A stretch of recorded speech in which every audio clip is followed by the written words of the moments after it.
When Halloween night falls, thick shadows cover everywhere, and the air becomes colder than ever.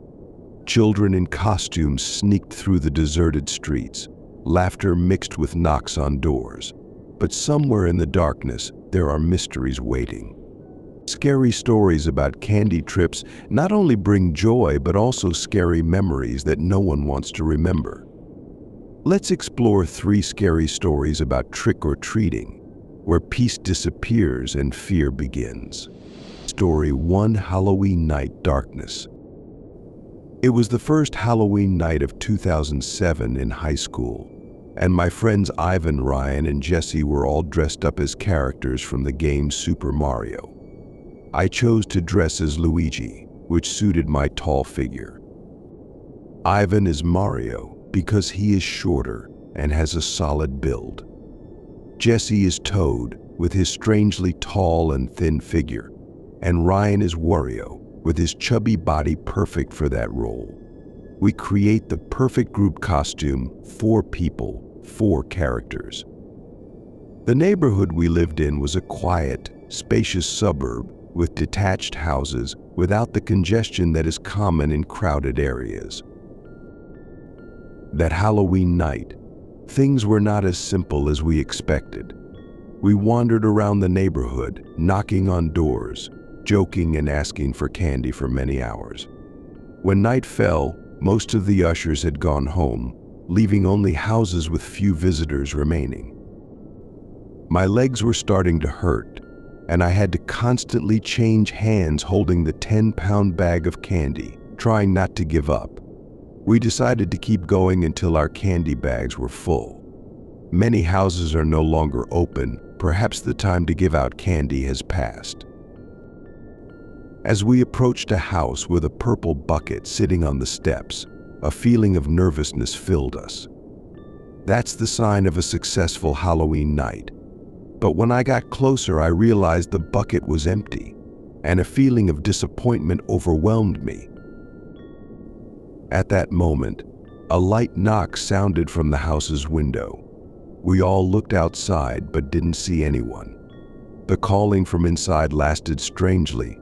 Then the door opened and an older man, perhaps in his late 40s, stepped out. He invited us inside to get more candy. I said we could wait outside, but he shook his head, insisted that it wasn't important, and invited us in. Ivan walked in first and told me it was okay, Dan, let's go in. I told him to be careful and apologized to the man, but he just stood there, looking at us with an unreadable look. I felt a vague sense of fear, but at the same time, I felt like I had just avoided a potential danger by deciding not to enter.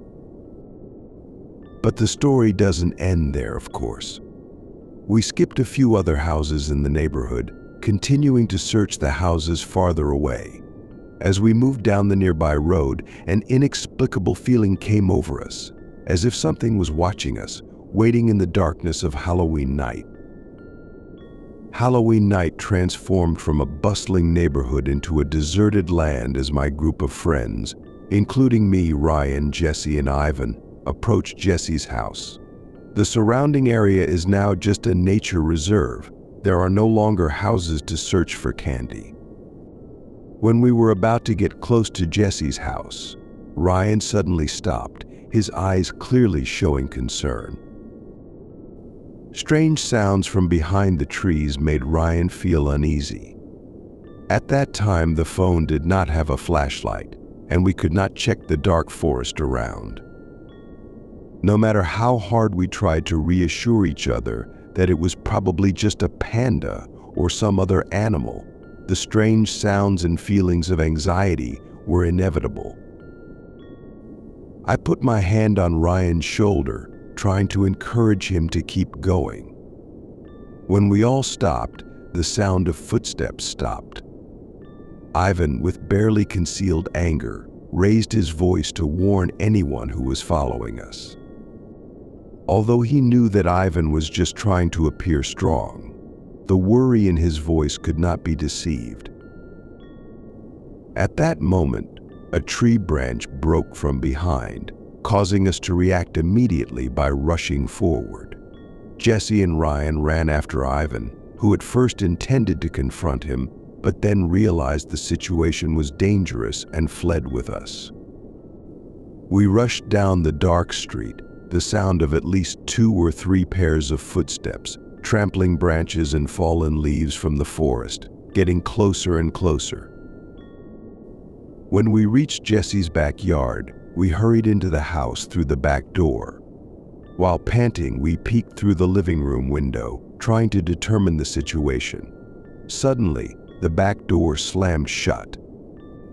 Jesse immediately turns off the lights, and the clicking sound from the study creates a feeling of suspense, as if something scary is happening. We decided to go down, carrying knives to check the situation. Jesse turned on the back door light, but saw no one out there. At that moment, the front door opened and Jesse's mother and sisters rushed in, screaming loudly.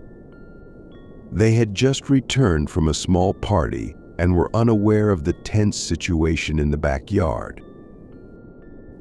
After everything calmed down, Jesse explained that the situation was not as serious as we thought. We rested for a while and Ivan and I went home. At 12:30 a.m., I received a terrifying text from Jesse that's not my mom. I immediately responded and Jesse confirmed that his mother and sisters had not entered the backyard. I advised him to check the backyard from upstairs. Jesse did so and found nothing unusual. He also reported the incident to his mother, and she called the police. The police found no one there, but Jesse also mentioned the man who invited us into his house on Halloween night. From then on, no other incidents happened at Jesse's house after that tense Halloween night. Story 2: Terrifying Clash. On Halloween night last year, I received a request to babysit my younger brother Kevin, cousin Mike, and his group of friends while they went trick-or-treating around the neighborhood. Even though I was 18 years old and felt I was too old to ask for candy, I still agreed to go along to watch the children. I don't have a problem with spending time with my younger brother and cousins, even though I feel like I'm doing something that's not very appropriate for my age. When the kids started filling their little bags with candy, I asked Kevin to bring a smaller bag so I could put a little candy in it each time they stopped by a house.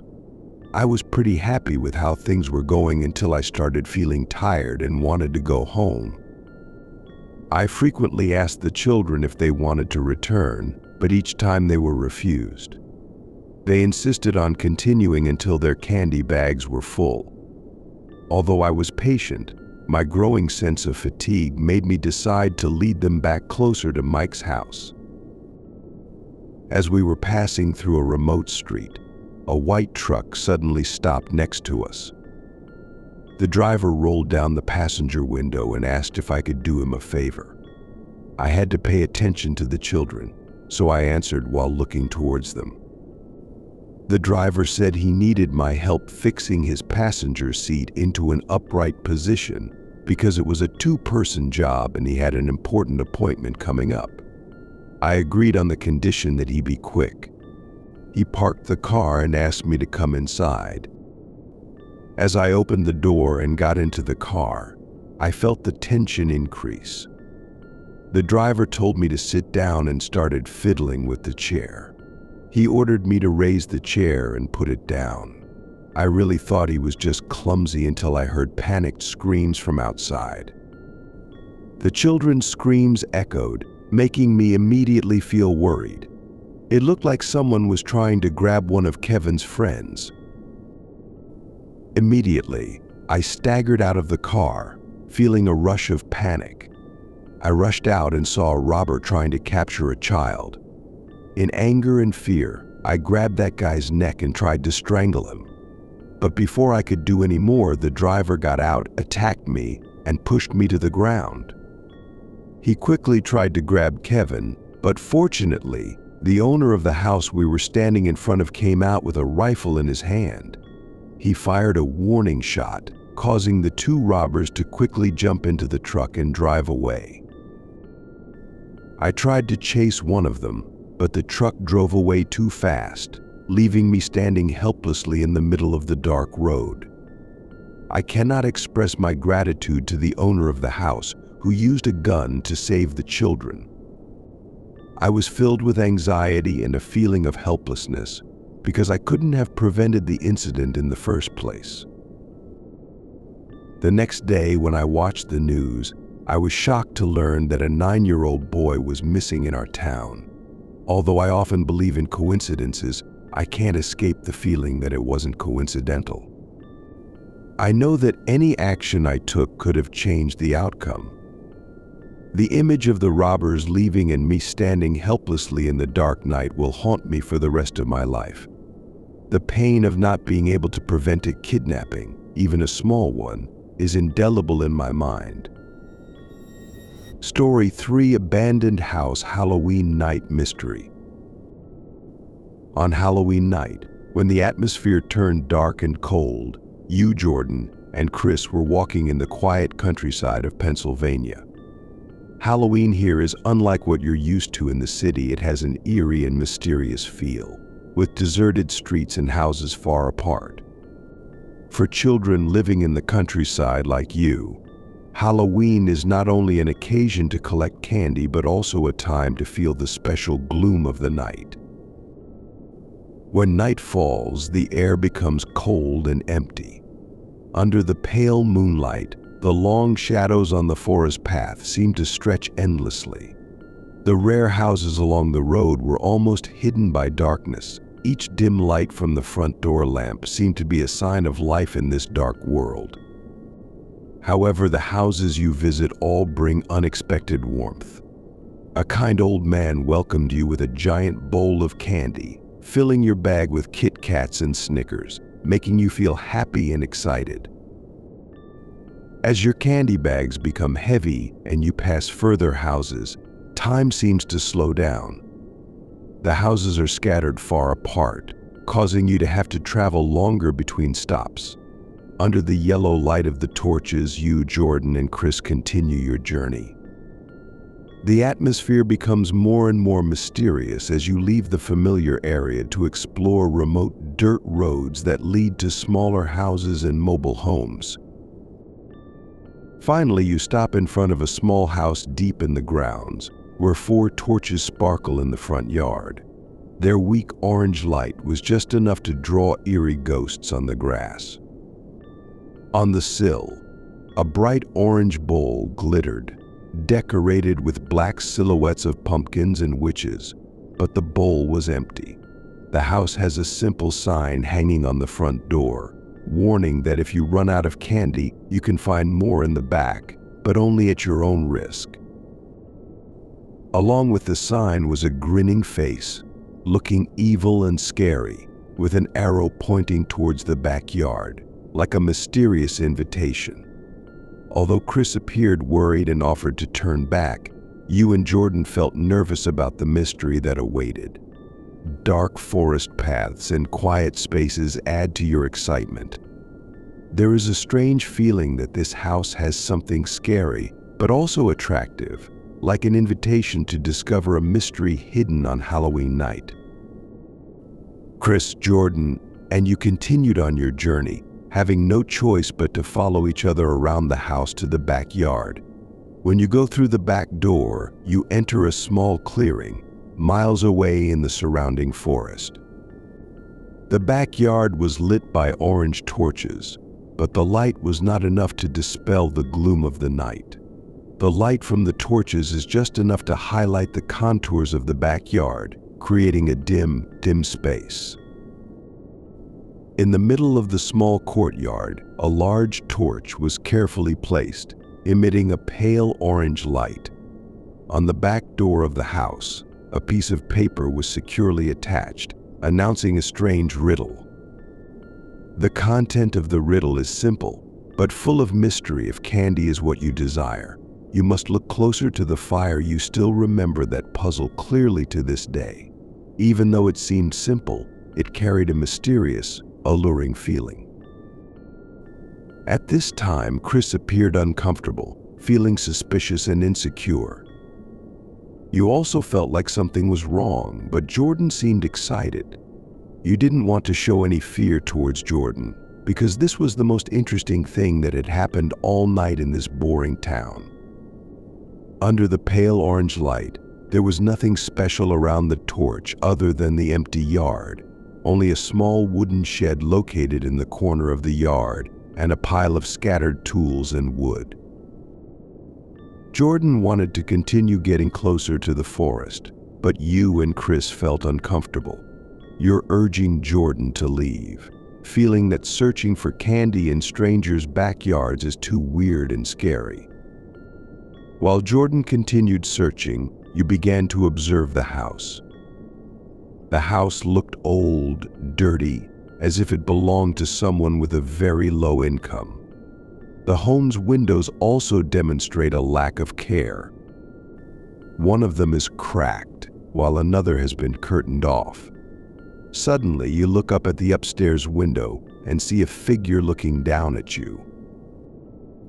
That person, possibly a man or woman, noticed you and immediately left the window, closing the curtains quickly. You feel creepy and decide to inform Jordan that it's time to leave. As you look through the window of the wooden warehouse, you notice someone sticking their head out. The person's appearance made you feel nervous, and you quickly pulled Jordan with you, but he remained standing still, focusing his eyes on the forest. Looking in the direction Jordan pointed, you saw a person coming out of the forest, carrying the dim light of the night. Jordan laughed, seemingly thinking this was just part of the spooky atmosphere of Halloween night. However, you cannot ignore the strangeness of this situation and continue to follow the person as he walks into the light with a coat that you cannot clearly identify. Every step that person takes on the dirt road adds to the tension and suspicion, making you feel like everything is spinning in an unpredictable, macabre game. The mask, with its eyes sparkling with madness and its twisted smile, was truly terrifying. The dim light from the torch shone on that face, highlighting its terrifying appearance. In that person's hand, there was a shiny machete, the blade reflecting a faint orange light, creating a macabre scene. Jordan still thought this was just a Halloween joke, and Chris even seemed to laugh lightly, not realizing the seriousness of the situation. But when the masked man charges at Jordan, swinging the machete with one powerful movement, you begin to realize that this isn't a joke anymore. Jordan promptly stepped back, and the stranger's machete only missed. The group panicked and ran quickly forward, looking for a way out of that area. Just as you run across the dirt road, you see another person blow out the torch, and this person spots you. That person begins to chase you with terrifying determination. In a panic, you, Jordan, and Chris ran across the paved road, returning to your house as fast as they could. When he got home, Jordan vomited, not sure if it was from the extreme stress or from almost losing his life. You immediately told your parents about the incident, and your father immediately called the police, asking them to come immediately. Your father then took the group to the house where the incident occurred, with the police following closely to investigate. When you get there, the scene before your eyes is completely different. Everything was gone. There was no note of torches or candy bins, and the house looked as if it had been abandoned long ago, with no signs of anyone living there. The house was empty, gloomy, and dusty, as evidenced by the fact that it had been uninhabited for many months. All that's left is a perfect space to stage a murder scene. You asked the police to come in and check, because you discovered someone watching from upstairs. However, when the police came in to check, they found nothing, and the people you met were also gone. Trying your best to describe what happened and the people you met, You feel helpless as things seem to have no clear explanation. One of the police officers informed your father that they would investigate this incident further and thanked you for the important information. The feeling of terror and insecurity does not leave you. The cruel and terrifying reality of crazy people only becomes clearer when you actually come face to face with them. This world, with all its chaos and mystery, is not as pleasant as you once thought, and this Halloween night has left a deep, indelible mark on your mind. As the first light of dawn shines, the shadows gradually fade away, but the memories of Halloween night still haunt my mind. Laughter and joy were replaced by an eerie silence as secrets buried in the darkness were revealed. Will you dare step out on Halloween night again, or will you let fear hold you back? Remember, not every trick-or-treating is fun. There are things you never want to encounter in the dark.